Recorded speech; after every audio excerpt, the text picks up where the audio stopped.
about the composition. Yeah, I am actually very, very excited. I was expecting some sort of AD threat, like Qiyana coming in, since they have the Kog'Maw there to bounce it out, and they have their explosive champions that they're looking for. These are the champions people associated with the success of Clutch Gaming. They're gonna live and die by it. Meanwhile, TSM, they locked in that Aatrox again for Broken Blade. They got Bjergsen, the Corki this time around. Keep your eyes on the packages. Keep your eyes on Spica here on a new champion. In game number 5, must win, go to Worlds game. Can he make it happen? The key polls. And we've got to watch the top lane so closely because last time we saw this matchup, Jarvan went up there early and it was a disaster for TSM. Broken Blade got pushed so far out of there and really the game spiraled out of control from that. Junglers are definitely going to have a highlight on them. Skarner is such a key champion in trying to deal with the solo laners of Clutch Gaming as well. That ultimate, such a hard thing for Qiyana or Aurelia to deal with. And we shall see who rises to the top when it matters. This is the occasion. You're right, Kobe. Who will rise to it? TSM or Clutch Gaming with Worlds on the line. We are into game 5. It's such an interesting set of compositions here. You know, TSM wants to do very, very standard stuff. It's front to back. You have 3 frontliners. You have the 2 marksmen doing damage. Clutch has 3 dive buddies, and then Kog'Maw who wants to sit back with the Tahm Kench and stay safe. And let's hear from ThinkCard about how they feel about that Kog'Maw pick for Mavli as well. Thanks, guys. I am here with ThinkCard. Wanted to pick your brain on the Kog'Maw pick because, again, Clutch Gaming keeps surprising us. Yeah, so Kog'Maw is generally a good matchup into the... please live, Huni. Nice. So Kog'Maw is a good matchup into the Kai'Sa with the Vamp Scepter. Once you get it, you do get perma lane prio, and you can kind of stat check the Kai'Sa the whole game. But at this point, it's all up to the players. Whichever team plays best is obviously going to win the series.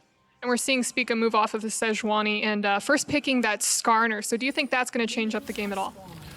We don't think he's too comfortable on it, but they obviously took it to take it away from us. So I don't expect him to have the most impact on it. But once again, like, it clears pretty fast. It's a pretty easy to use champion. So I don't expect him to be terrible on it. Well, wishing you the best of luck in this final match. Back to you guys. Yeah, and it is easy to just press R on an Aurelia or Qiyana in a team fight and deny a lot of what these assassins want to do. My personal favorite part about Kog'Maw is that it is a stand and fight AD carry. Doesn't have a lot of escape tools other than those that the teammates will bring. So oftentimes we'll just pop the W, turn on, and try and auto you back to death. See if he can actually do it. That's what ThinkCard's talking about with the stat check there. I've got to say, I'm a fan of the mind games from Broken Blade. He steps out of the bush and starts taunting, so Huni will step out of the bush and start taunting into the invade. That is hilarious.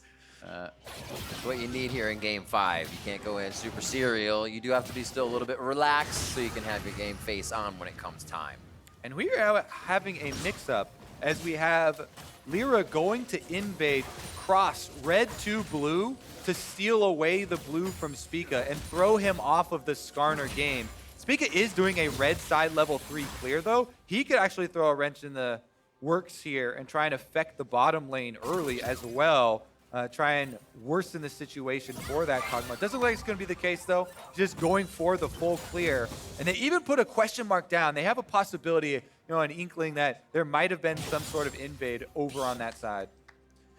I love seeing the way Demonte's farming out that mid lane with a lot of the grass terrain, able to be invisible for the auto attacks from Bjergsen. And as Qiyana, your W basically covers all 4 of those fire totems on the outsides. You can grab water, you can grab ground, or the grass from basically the middle of the lane. It becomes really easy. You got me thinking, what if you could grab fire from those little... Take it and just get a burn. What, yeah, get a what would your fire do? Yeah, probably true damage dot. It's ignite. There you go. Let's bring Draven early game back. That's what we want. Please no. All right, well, Scuttle Crabs have arrived, so we'll have the junglers probably trading top and bottom Scuttle Crabs. This is going to give security for both the teams where they want it. Clutch want Cody Sun and Vulcan to be unharassed, and he even gets off the Demolish proc. That's a huge amount early on in the game. It's basically half of a turret plate every time you're able to get a Demolish proc off, so that's very big for Vulcan there. They want to get that extra money funding the Kog'Maw early on. Meanwhile, talking about them splitting the map, Spica gets full reign on the top half, and they want to try and continue with the mind games with Huni and continue baiting him in. It did work fairly well in the last game. Yeah, and this isn't worded, so Huni may... He got tagged. Flash here, yep. A little too far into the turret. Did get his flash, though. Good summoner cooldown there to get for the side of TSM. And now you need the jungler coming up to the top side if you're clutch. Because Huni, if you TP back into this lane, the lane is actually going to be freezing against you. You have to be able to shove it out. And to do that safely, I mean, he didn't actually know that Spica base. Spica could be in the bush right now, and then you're just dead. Yeah, he even pinged out the ward there leading up on the brush. Spica has a lot of options, though, because it's a very good situation now for Skarner. You already blew the flash, then you recall to get your boots and your Predator. Predator down lane can be very effective. He's going down lane bottom side first, though, it looks like. Maybe they have a Braum jump in. They're actually pinging on bottom half of the map. Let's go down there because he's hovering behind Smoothie and Zen. Braum can jump to a minion and use that to get a Q off.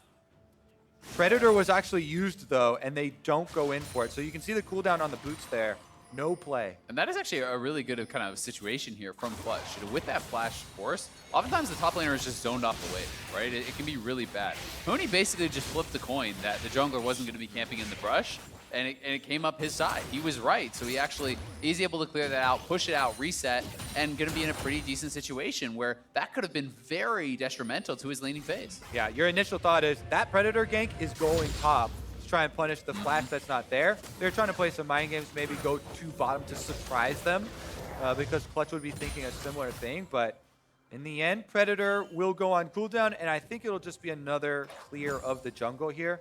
There are 2.5 minutes, by the way, on respawns for small camps. So now it should be a chain respawn and be an easy clear back to the top side for Spica. He can still end up there. You have a full 5 minutes to try and affect that flash. And the start is so much better now. You know, when you compare to the last time we had this matchup up on the top side, you know, Huni in a much worse position. He had to start E level 1 because of the invade. That put him on the back foot for the very beginning. Then he has his flash force. So he was actually way ahead at this point in the game last time around because of that dive and the zoning off of all of that CS. The shoe is kind of on the other foot here now, as you know, Broken Blade is sitting pretty comfortably, and we'll see if Huni can try to create his own lead from this position. Lyra hovering down towards that bot side, but Spica also towards the top. Remember, the flash is down for another 2.5 minutes if they can get under him. Vanguard's edge to slow down, but also give him a charge to dash, but Huni did not dash fast enough, and he goes down to the hands of Spica. Spica does make good on punishing that flashless Aurelia. However, Clutch are taking something in response here, and the Dragon will be payment for the first blood money. Honestly, I do like getting that first blood money on top side. Aurelia still is going to be without flash. Whoa, we're going to get chased through the jungle here. Damonte wants it. That's a Moby Boots Kiana, and he knows the Skarner's still in here somewhere. He has the water, so he's going to get a lockdown on whoever he hits, thinking it would be up towards the brush there. Nice chase, but did not find. Nice to have a Kiana with Moby Boots protecting your jungle, kind of running as a security guard through here to scare him off. But here's another look at it. Good start from Broken Blade. They know without the flash, there's no way to dodge it. So Infernal Chains lands, no escape possible for Huni. And they do get that killed. We'll see if the Cloud Drake ends up mattering for them. You know, if they do make use of that extra move speed early on in the game to try and get some gold. Yeah, certainly could be helpful for Damonte. You know, you pointed out the Moby Boots. He's now going to have even more move speed to be getting out in those side lanes. And the Infernal Chains is honestly just perfectly placed because the only way to actually escape from it was running into the Skarner, right? Which guarantees your death either way. So credit to Spica and Broken Blade making something happen up on that top side. Now a slight advantage given over to TSM up there, and we'll see what they can do with this because you know, Huni has been so good throughout this series in the 1v1, and a lot of the reason that Clutch is able to kind of find the plays that they want, even from a deficit, is because of these side lane advantages. When we think back to the Aurelia game, when we think back to the GP game when they were way behind, Huni is having an advantage in the 1v1, and that's opening up map positioning, opening up the ability for them to catch TSM in transition. We see them have the Ezreal Tom Kench bot. You know that lane's not going to win, so things have to happen on the other side of the map. Here, the Kog'Maw Tom Kench, nice and easy to get that early buy-in as it's not too expensive. Xerxes into Dagger, feels good for Kog'Maw. There is a small thing with timing right now, though. I would want a level 6 Skarner to immediately go Predator this Aurelia again, but as you can see in the top right corner there, the flash is coming back off of cooldown. So they won't be able to continue to dig this deep hole for Huni, and he goes bottom again. Instead, he's spreading out his pressure here. I think these bottom visits are actually quite costly. A lot of the super effective, first blood part of that trade I was talking about with First Blood for Dragon is because you could continue to try and dig away at the top lane and try and build on that success, but not using that level 6 immediate Predator up there means Huni will not have flash. Yeah, I agree. I mean, even if you don't kill him, but you push him out of lane without TP, that's very costly. That's plates going down. That's experience in gold lost from the minions as well. So, the rinse and repeat, often so effective. When you're trying to actually go down to bot side and gank a Tahm Kench who has flash exhaust, Cody-san has his flash and TP, it's, unless they're way overextended, it's a wishful thinking. Plus, you get the added benefit, it super tilts top laners when you camp them like that. Oh, you just camping me? Want to cook some hot dogs? 200-300 gold in the favor of TSM. The grab! Oh! Got it. That's going to be Spica's. Nicely done as he smites that one away. And no, actually, Rift Herald does come up. So now they can't complain if he doesn't smite for it. He doesn't have it. So now we got to check in, actually, on how this 2v2 is going to go with the Kog'Maw Tahm Kench. Because ThinkCard specifically called out, once he has Vamp Scepter, you have priority in the 2v2 forever, essentially. You can stat check your opponent, you're winning in that 2v2. So I'm going to be curious to see if they can utilize that pressure now to try to push out the Kai'Sa and get access to this Rift Herald, because it is TSM setting up in that area right now, but with both bot lanes up on that top side, whoever has 2v2 pressure is going to have the first in on the objective. And we can see that in the map right now. Already, everybody is heading up for TSM to the Rift Herald. Huni does not have teleport on Aurelia, so it looks like Clutch are making the call not to contest this time around, and they're actually seeding it. Because if Huni starts walking up now, it'll be a long time before he gets there. He's got plates to take too, so that would be a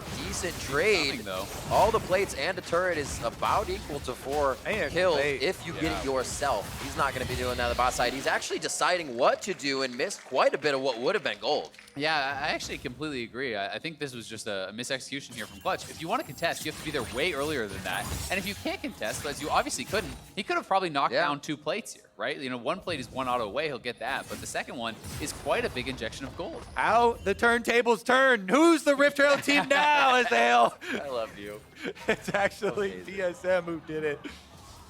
Oh, man.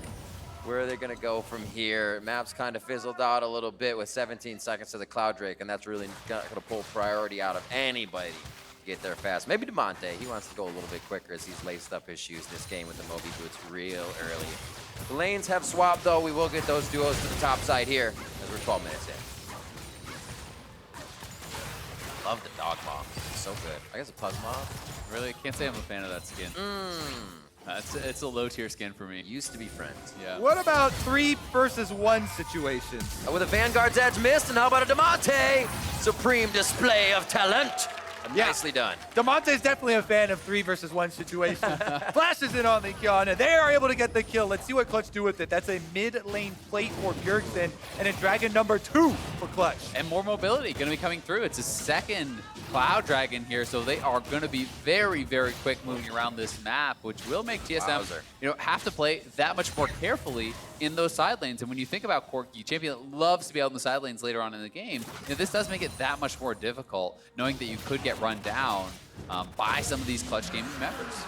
Also, while the first step was completed by TSM, getting the Rift Herald, you also need to find an opportunity to use it before 14 minutes. So that comes from either tracking the enemy jungler, then using on the opposite side so you have an extra person there, or pulling off a pick and then allowing yourself to be in range of the turret plates when you want to cash in on that money. If you don't and that timing expires, then Clutch are much happier with their end of the bargain where they've got the double Cloud Drakes and you have the Rift Herald with no turret plate cash in. And you can really just see the kind of priority that's being put for these two different teams, right? You look at this line of vision across here for Huni trying to protect that area. And then TSM, it's all about this top side kind of line of wards across the map.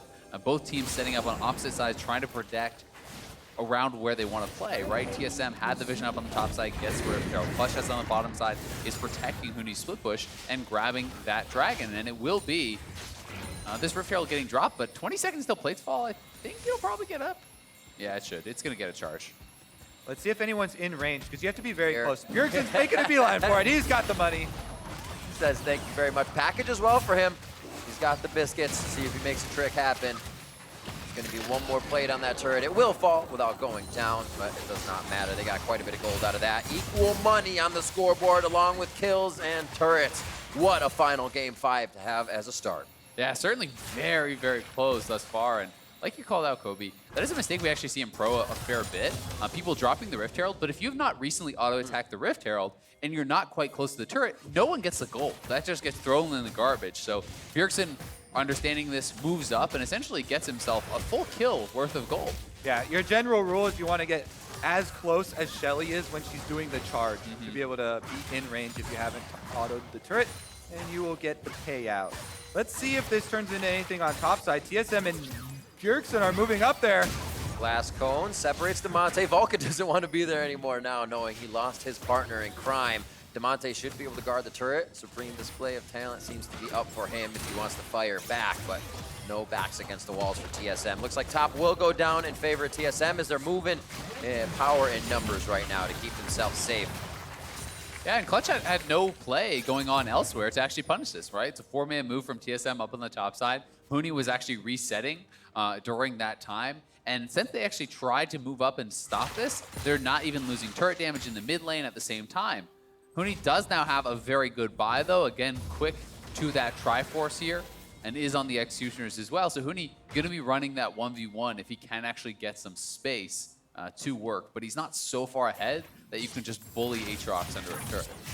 I think right now, Clutch need to have a very high priority on having Demonte roam with someone like Lyra or Huni trying to create a play there and get that pick off. He's got Moby Boots with double Cloud Drakes. Like, they are so fast right now. If they're able to rotate quickly to the side lane, you push the minion wave, then you move on over. Anybody in the game at this stage without a stopwatch, which is only Bjergsen right now, is definitely a viable target for that combination. There's just too much CC and burst damage at level 11. You know, Kiana getting that level 2 ultimate is a kill if they just catch you out anywhere near terrain. Yeah, and I think we actually might see Demonte going for that sort of play. You know, he just has his stopwatch now, so he can look to play very aggressively, you know, set up pretty well for that. And yeah, that move speed is actually ridiculous, moving around the map. Gotta love it. A little bit more passive speed, as you're saying, from everything else, along with the Cloud Drakes. Gotta go fast is the name of the game for him. And we saw him doing it before on the Nico to find very tricky spots to engage from. With that much speed, it won't be that much harder to find those openings to engage again. It's interesting because the speed also makes it easier for them to run away from the Skarner. We just saw Predator popped from Spica looking for a pick on the Skarner. He does, you know, get his Spire here and get some control for TSM back around the Dragon that's about to spawn. 40 seconds on this Infernal, so they are setting up for the Infernal Dragon, try and put a stop to the Chain Dragons of Clutch. And they have a lot of good tools to work with here. Skarner probably wants the ultimate on the Tahm Kench and actually just draw him in. You can combine a Skarner and Braum very effectively in a team fight where Skarner pulls back the Tahm Kench and Braum jumps forward with the Unbreakable to section off the rest of the enemy team, allowing you to focus fire him down. I do have to say, I really like how Cody Sun is actually using the Living Artillery to just be checking all these brushes and using that as that scouting tool. But TSM maybe going in here. Lyra gets pulled back. Stasis for him. Vanguard's Edge kind of deters TSM. The fight's not really going to go through as we see the Fisher come back. And now the defense starts with a bit of offense from TSM. Lyra trying to get out of this fight as Demonte and him are very, very low. Cody Sun really was not able to sit there and just throw out the damage. Yeah, the damage is done to Demonte. He's got to go back to base. TSM have won the Dragon off of that skirmish. Yeah, TSM's positioning was just so much better. You're trying to funnel through this slim corridor with Braum ultimate layered down, with Braum, you know, with the shield up, blocking a lot of the damage, and two marksmen standing behind him, able to fire on anyone who comes forward. So, you know, not a winnable fight really from that positioning that Clutch had, and TSM rightfully will grab that Infernal and very likely this turret as well. Huni. Oh. Ooh, getting the flash out of a 2v1 situation. They don't know what is behind Huni, so he kind of plays a mental game there with Bjergsen and Broken Blade and gets a good summoner.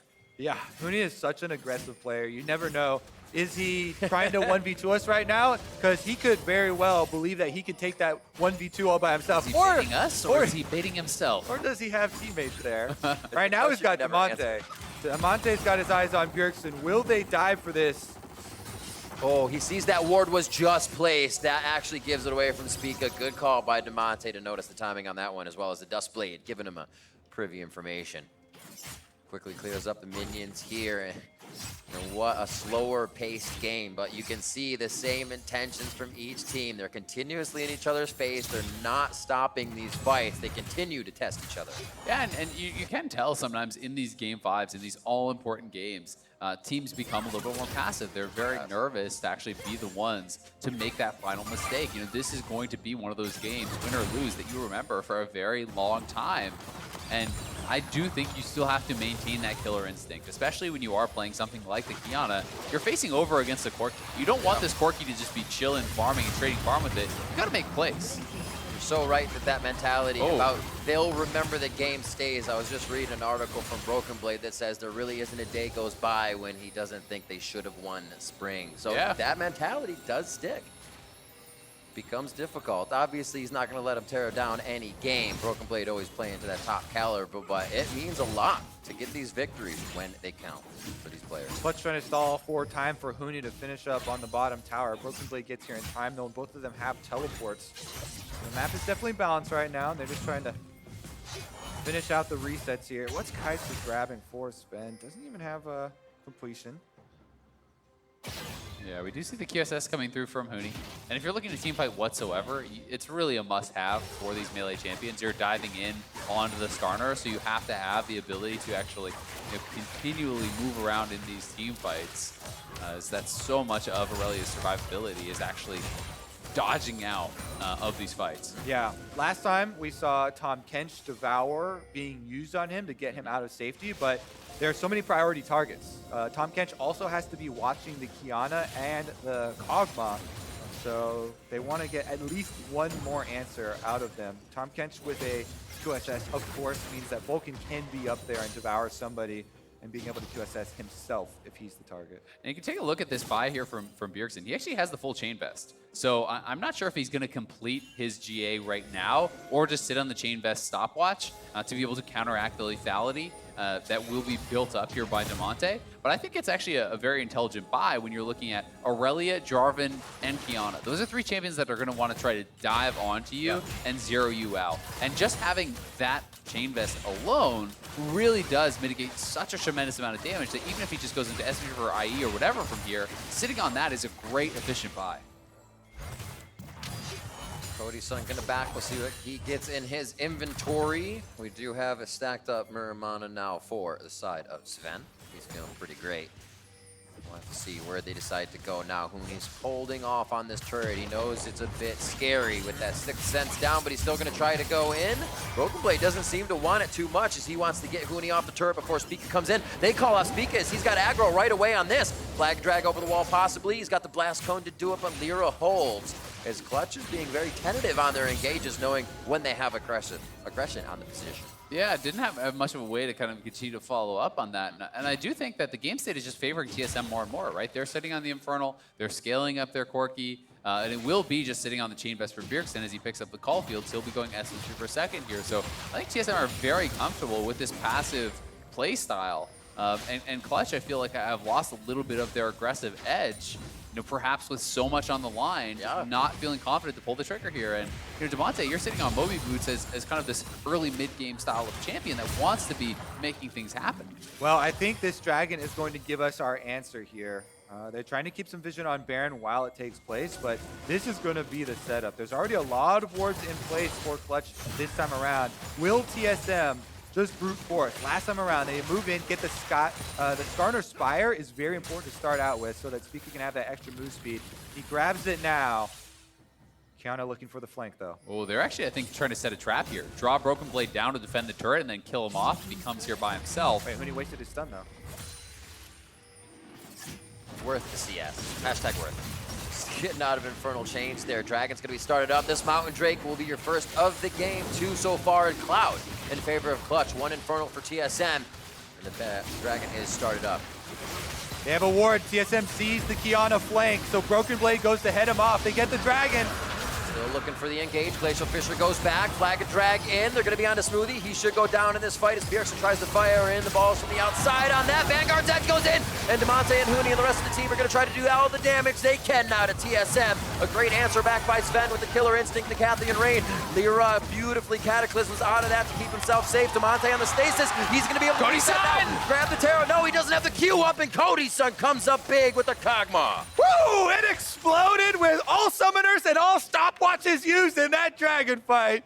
Everybody popping off, and Cody's son flashing forward on the Kog'Maw is the winner of it all. Red buff, and he's gonna be able to take the tower. Here's another look how it started. Broken Blade flinked around and try and head off Demonte, but then Lyra engages on the other side of it, past the Braum ultimate for the whole team. Smoothie is the first of the stopwatches, and he times it out, then flashes away, but Huni follows. Yeah, Huni's going to be diving in. One of the critical things here, Cody-san already had his Rage Blade stacked on the Dragon before the fight even started. So he sits back, he waits for that W cooldown to come back up, and then he knows, you're going for Demonte, I am going for you, flashing in. Kog'Maw, unrivaled as far as pure damage output, if you can free fire like that. Yeah, Lyra goes for the Yeah, re-engage. Demonte gets the snare there for him, but doing all the work from the back line. It's when your best defense is a good offense there. Everybody creating chaos in front of you, and the Kog'Maw just gets the auto and move on forward. Huni's got a stun from the brush, but there's a package. Flawless duet in with the charge, and yeah, you're right, package, good call on that, Kobe. Quickly getting that passive out of Bjergsen, and they are off and running to protect this bot lane turret. It should go down with a few more shots here. Broken Blade and Bjergsen. Yeah, a lot of TSM members were cheating down towards the bot lane. Even the bot lane duo was moving down there. And this is clutch on the top side of the map, having the opening. You have to respect Kog'Maw's Baron killing potential. With the Rage Blade, with the W, and a Mountain Dragon here, they can two-man that. So TSM has got to pay a lot of attention and not send too many members down to get Huni. And there is still a stopwatch on Bjergsen here. He actually was able to flash away and never used the stopwatch in that last team fight. So while there isn't a lot of surprise factor, there still are a couple things that you really have to check inventory for this team fight, because this is the big one. Baron available to the victor. Clutch Gaming already with full vision control over the Baron, and TSM have to get something down. They're going to start it. They're assuming that TSM is going to be sending members down to Huni. The blue trinket just expired. Spica's going to have to check this, and this is going down fast. Huni's coming up from the bottom side of the map. The only one with flash right now is Vulcan from the fight last time. Spica has to Zanya's. Huni's going to be on the backside of the fight with Vanguard's edge. He's going in. The Quicksilver Sass is going to keep him alive for a little bit longer, and he does take down Spica. The rest of the team is going to, or Huni goes down, sorry, as Spica goes down, and the rest of the team is going to continue fighting as Smoothie falls quickly. Cody's son's able to just put out so much DPS right now with the protection of the rest of the team. And Huni having the flank there really offset TSM. Yeah, they can start Baron again potentially here. It looks like they're not comfortable to do it, but I mean, they have a lifesteal on Cody's son, and it's 2 members down from TSM. But they are going to play this a little bit safer. Broken Blade has to be careful. Coming back in, TSM doesn't want to give up too much ground on any of the minion waves, as they really need to do some ward duty here. They realize it as the fight went down in this area. It was a ward. It was a ward war, and it was a war of champions. We'll see it one more time right here. Okay, so they turn on Spica. Lyra uses everything to keep him in the Cataclysm. Meanwhile, there's 2 flanks here. Huni on the right, Demonte on the left, and it completely pulls the team apart, allowing Clutch to focus fire down both Smoothie and Spica in exchange for Huni's life, getting the 2-for-1. Meanwhile, Demonte, Drew, Bjergsen, and Broken Blade, both solo laners of TSM, off to the other side of it. That being said, it is a very small victory, only with an extra kill going over. So it's very much about the setup once again as they try and move into the river. Yeah, one thing to note is the added TP advantage right now for Clutch. They do have that TP on Huni. Bjergsen will have to match him because his is up. Cody's son's is available as well, but that is somewhat less impactful. I do love the Hurricane buy here. There are 3 melee champions on the side of TSM, and very, very effective.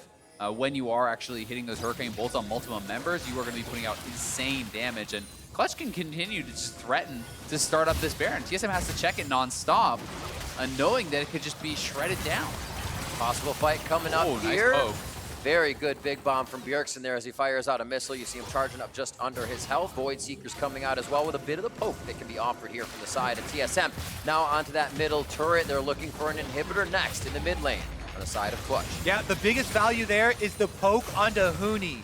Aurelia needs full HP to be able to start this out. Huni does not have a stopwatch. He does not have anything to survive inside of that team fight. So with him at half health, Clutch Gaming cannot fight it, and TSM earned themselves a tower by poking him down. You can see, though, TSM spending so much time actually grouped up that, despite the early laning phase going even, CS advantages are opening up quite a lot. Huni is spending time pushing out the side lane waves, while Broken Blade is often, grouping and then retreating to that side lane to try to defend the towers. So this is putting him more and more behind. We'll see if any sort of side lane advantage does eventually open up, but Damonte now laying a trap here for Broken Blade here. He's gonna face check. Heading in, good stun up, a little bit of follow-up damage from the terrain. Oh, Cataclysm as well. They throw everything in the kitchen sink at Broken Blade. Is this going to be the pick that turns around Baron? They've got full vision control. No top laner for TSM. No teleport on that top laner either. They've got to worry about checking this. 2 recalls for Clutch. They don't have a teleport on Damonte, but they've got a lot of movement speed on him. Yeah, thankfully for them, TSM had some wards around this area that actually spotted the Kog'Maw. And as long as you see the Kog'Maw, you can pretty safely assume that they're not actually going for the Baron. Qiyana and the Aurelia aren't great at actually knocking that down. Yeah, Kog'Maw is the Baron killing damage here. See if they can get right back out and clear these control wards. Bottom side being pushed quickly by Huni. Once again, level 16 here. Huni, he's tied with Bjergsen basically. You're talking about the farm kind of differences. It's basically been top lane and mid lanes traded. TSM have been funneling their farm into Bjergsen here, whereas Qiyana's been roaming around looking for those plays, and Bjergsen is the level 16 hope for TSM on their side. You can also see Cody Sun here going for a very aggressive build. He's actually working towards the IE on the Kog'Maw. A lot of times you'll see kind of this 3 core items, then people go a bit more defensive. He feels like with Vulcan behind him, having the QSS on that Tahm Kench, the exhaust on the Tahm Kench, he can go for maximum damage. And not even trying to, he's the KDA player for Clutch. This is the guy that stays alive while going in with Killer Instinct, engaging with his arcane shift. So why not put him on the Kog'Maw, who has to stay alive in the fights? 402, a 700 gold bounty. We're going to be on to Baron. Yeah, TSM has to start this because Aurelia is unchecked on the bottom side. Is Huni not going to TP? Lyra over the wall once again to possibly get that. Glacial Fisher comes out. Cody can sit in the back. He did just lose his support, though. His Here's comes up with a kill. Damonte on the right side. Whipped. That's going to whiff the ultimate, and now they have to go back in. A good kill coming in. 1-2 now on the side of Clutch. Cody's able to get some space. There's another one coming in on the Broken Blade. It's Sven running for the hills, but it's not going to be enough. Clutch Gaming almost wiped TSM at Baron. Mika's the only hope. He's got flash on Skarner. Can he go steal this one Oh before? my God, he has to be the hero. Is he going? Oh, he tries it. You can't fault him for it, but Lyra comes up with the smite. Kobe just had a heart attack there. That has happened to me so many times. They're like, not again. You're not at the game, Kobe. You're okay, bud. All right, But guys, here it is. Again. Yeah, this is all about Cody Sun. It's a great turn here onto Vulcan. Vulcan just gets shredded. Damonte whiffs the ult here as well, but who cares? Kog'Maw's unchecked. Look at him just shredding through the Hurricane Bolts coming out. You give him about 2 seconds free firing on those carries, and they are wiped from the map. Cody Sun, absurdly strong right now, and he has been the hero here. And this is it one more time. Speak of flashing in. It's in there. Oh. It was 4:35 I saw, so that could have been either That was one. close. Oh man, that is a clincher. But Clutch Gaming, Game 5, they are on the inhibitor turret. They got the Baron minions, so the other ones aren't going to get too close as that siege is clapping down on the damage. Broken Blade trying to get in for a few more hits with World Ender on. Vanguard's Edge is going to stop TSM from Because so getting low. it. This is their base getting taken apart now. Inhibitor's definitely going down, and it's Clutch inside the base looking to make dreams come true. And they're pushing bot lane as well. They're going to look for a second inhibitor here. It was a split call. Broken Blade wanted to go in because the Infernal Chains pulled back Cody Sun and he had no flash, but they couldn't get through the Vanguard's Edge there from Huni. And Clutch now are one fight away from Worlds.